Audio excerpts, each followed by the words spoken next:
Hello there, dear friends, and welcome once again to the Relaxed Fantasy Review. Today, we're going to be discussing a character build for what most people would say is the weakest class in all of D&D, the Monk. Monks lean into the niche of martial arts. You think of characters from anime or characters from kung fu movies. You've got them wearing no armor, fighting with their fists. It's a very, very cool stereotype and niche to lean into. But unfortunately, their mechanics are a little bit lacking. Personally, I think there's a lot that can be done here. What I've done is I've built a monk that is both simple enough that a new player can keep along with it, but also has a consistent power to them. Let me show you what I'm talking about. As with any character build, we have to start off with our race, and I say we're going to start as a bugbear. Bugbear is a goblinoid. They're relatively large, about 7 feet tall, with like a yellowish fur. They look a lot more like, bear men, but they're goblinoids. You can find them in Modern Kinds Monsters of the Multiverse. They get some cool powers. They get dark vision, so they can see in the dark. Fey ancestry, so they have advantage against charm effects.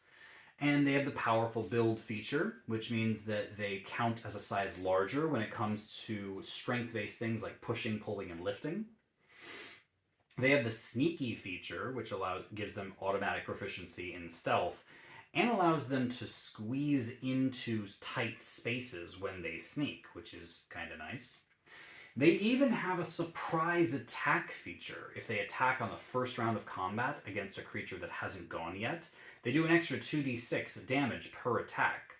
Now, I haven't worked this into my math because I don't think you can reliably go first in combat, but when you do, you might as well be doing double damage for that round. So that's nice.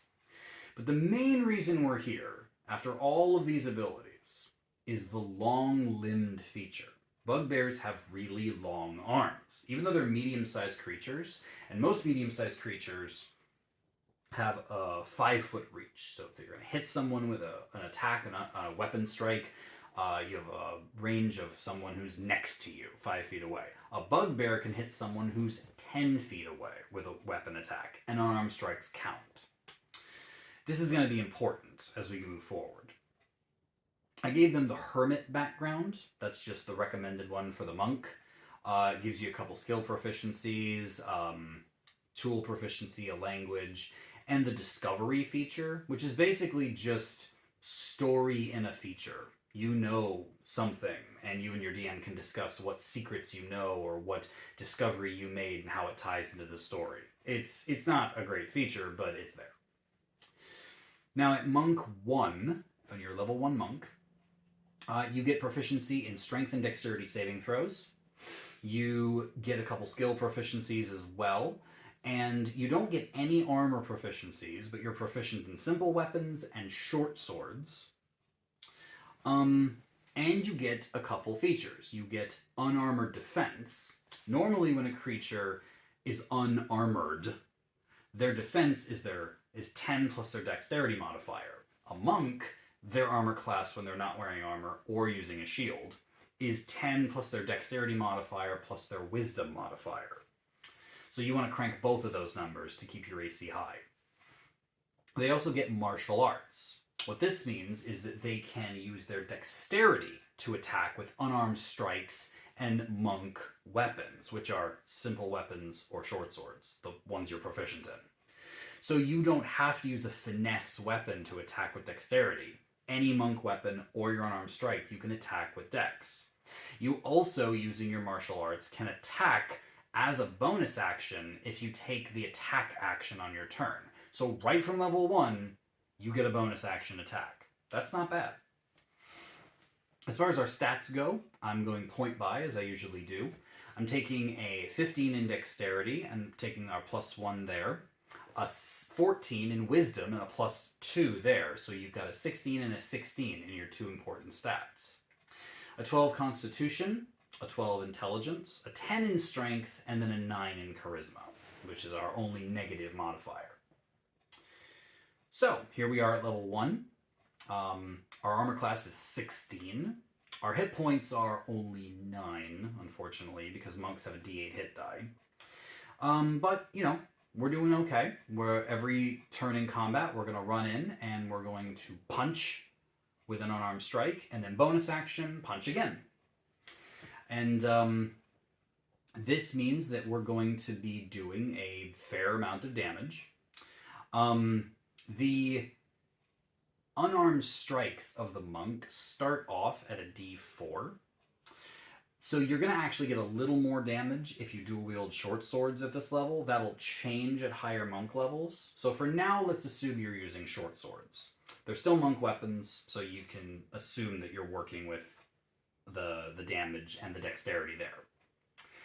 At CR 1/4, you are attacking a creature that's CR 1/4. You're going to hit it 65% of the time with your attack bonus. Do an average of 13 damage, and you'll kill it in 4 rounds at that rate. Against a CR 1 creature, same hit chance, 65%, 13 damage. It'll take 6 rounds for you to kill them. Now keep in mind that you can hit them from 10 feet away. Most creatures cannot hit from that range, so you can hit and then move. A monk is not a tank. They're not supposed to stand on the front lines and just take damage, because even a CR 1/4 creature has a 40% chance to hit you, and it's going to do 5 damage every time they do. So that's 2 rounds you're going to last against them.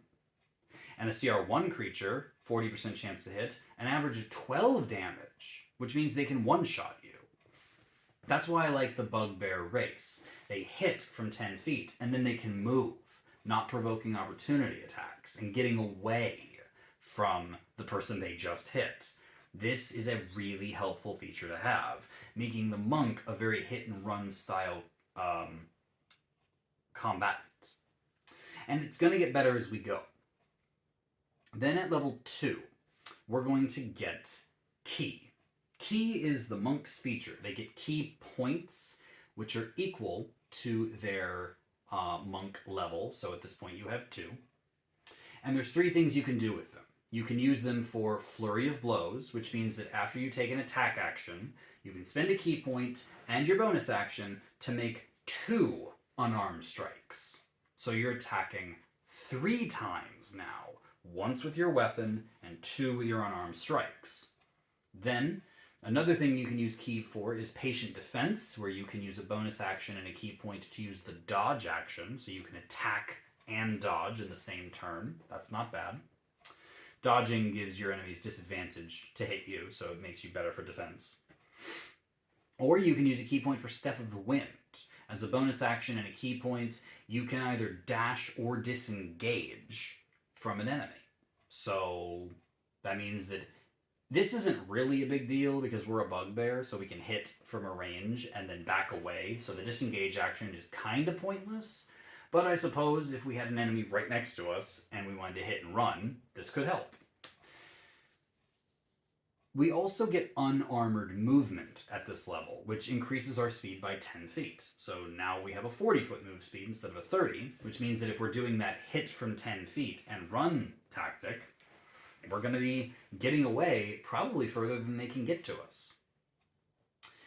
Now at level 3, you gain another Ki point, so now you have 3. And you gain Deflect Missiles, which means that every time a creature shoots you with a ranged attack, so crossbow bolt, arrow, something like that, you can use your reaction to reduce the damage. 1d10 plus your dex modifier plus your monk level. So at this point, that would be 1d10, which averages to 6, minus or plus 3 plus 3. So that would be what? 6 and 6, so 12 damage you're reducing ranged attacks as a reaction. That's pretty good. That's going to reduce most of them to 0.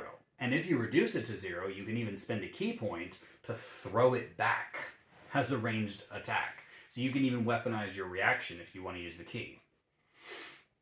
But what's even better at this level is that you get a subclass. And I've chosen the Astral Self Monk.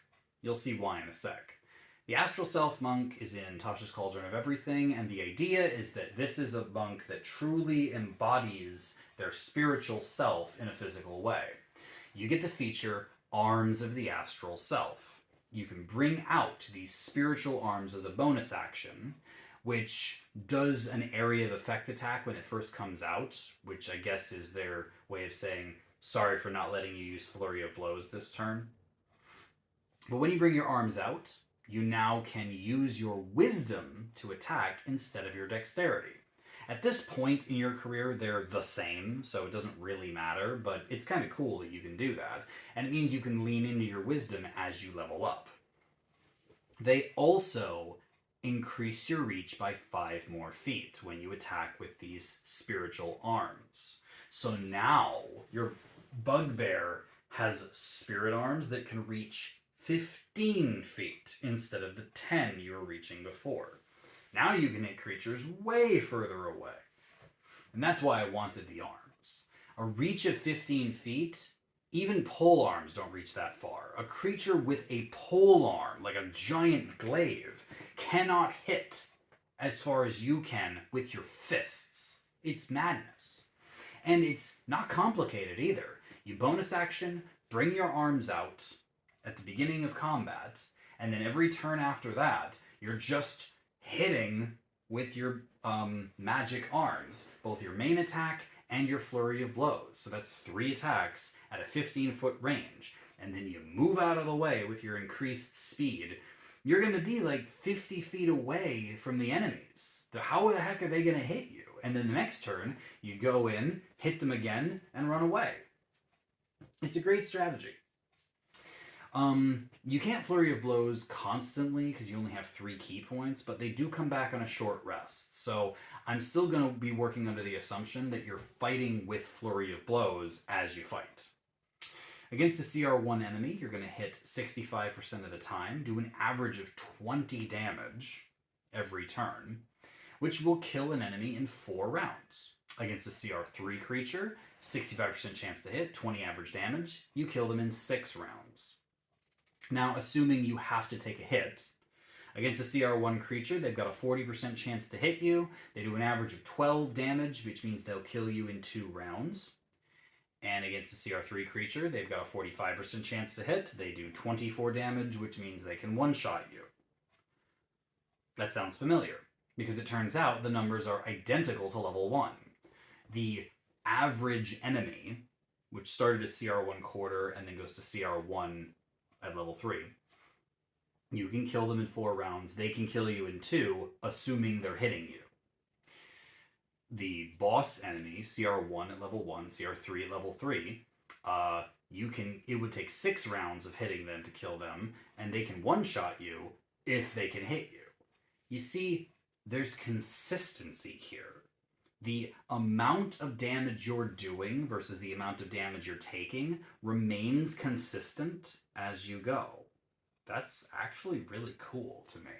And because most of the time you're not going to be taking the hits, you can find ways to hit and run and dodge and sneak and evade and deflect, which is the point here. When you actually just tank a hit, it's not good for you.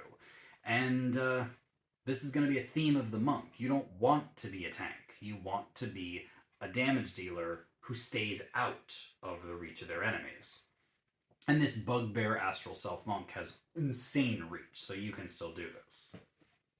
Moving on to level 4, you get the slow fall feature, which means you can use your reaction to slow your fall if you have to fall from a great height, reducing the damage. That's nice.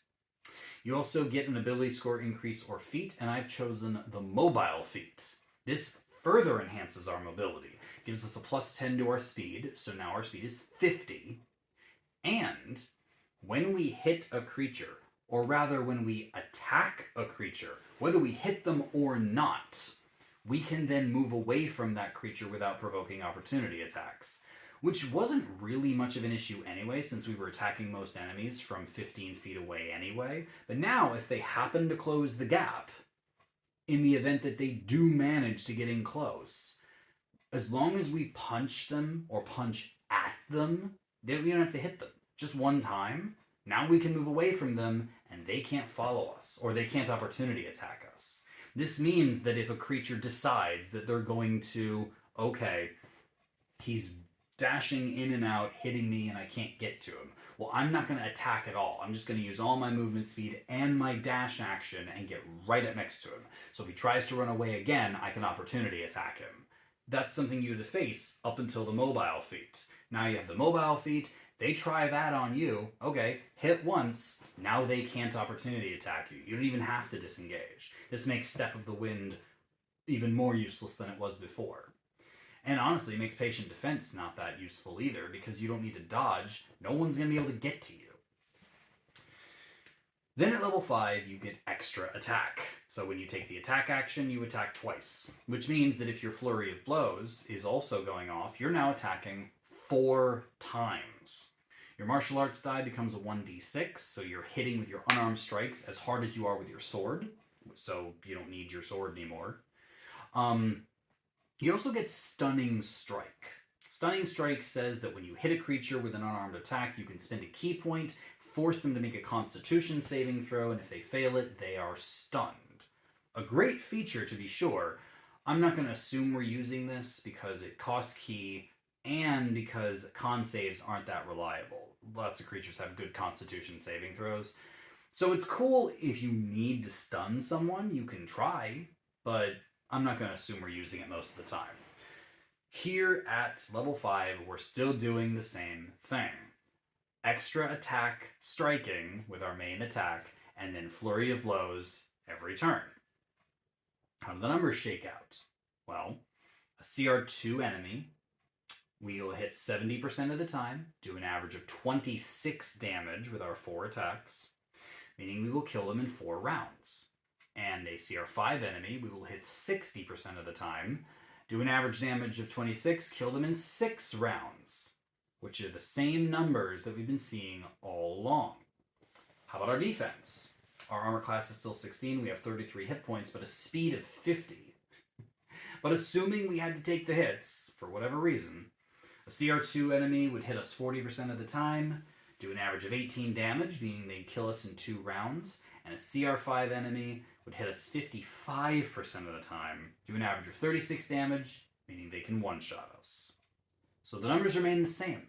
Against a standard power enemy, 4 rounds to kill them, 2 rounds of taking attacks to die. Against a boss level enemy, 6 rounds of attacks to kill them, only 1 round of tanking attacks to die. So stay out of their way. But all of this shows, in my opinion, that while monks don't scale to insane levels of power, their maneuverability does. This bugbear can hit from 15 feet away, has 50 feet of movement speed, and if he hits someone or tries to hit someone, they can't opportunity attack him. So, yeah, even though he can't take a hit, he's rarely taking a hit. And when he does hit, he's hitting decently hard, enough to keep pace with the scaling enemies. At no point are you having to spend more and more and more time taking enemies down.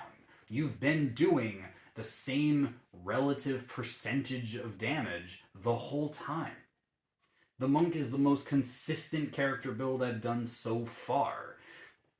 The only thing you really have to lean into is the hit and run tactic, which makes sense for a martial artist when they're fighting on a battlefield with people with armor and swords. Of course they're going to hit and run. It makes sense for them to do so. I don't think monks are bad at all. Their key point is limited, their armor class is tricky to scale, and yeah, you have to lean into your feats pretty hard to keep yourself maneuverable, but by God, can you do it? I think the monk is a great class, and if you play them the right way, with reach, with maneuverability, and with, enough intelligence to stay away from the enemies that are trying to kill you, I think you can do great things with a monk. I say give them a try if you're looking for a different style of gameplay. This has been the Relaxed Fantasy Review. If you enjoyed the video, please like and subscribe down below, and please consider joining the channel as a member. We recently gained memberships on the channel. For $1 a month, you can get a little icon next to your name whenever you comment on one of my videos, and that means I'll see and give you my undying gratitude, as well as prioritize answering your comments. But yeah, come again soon for more character builds. Have a good one, my friends.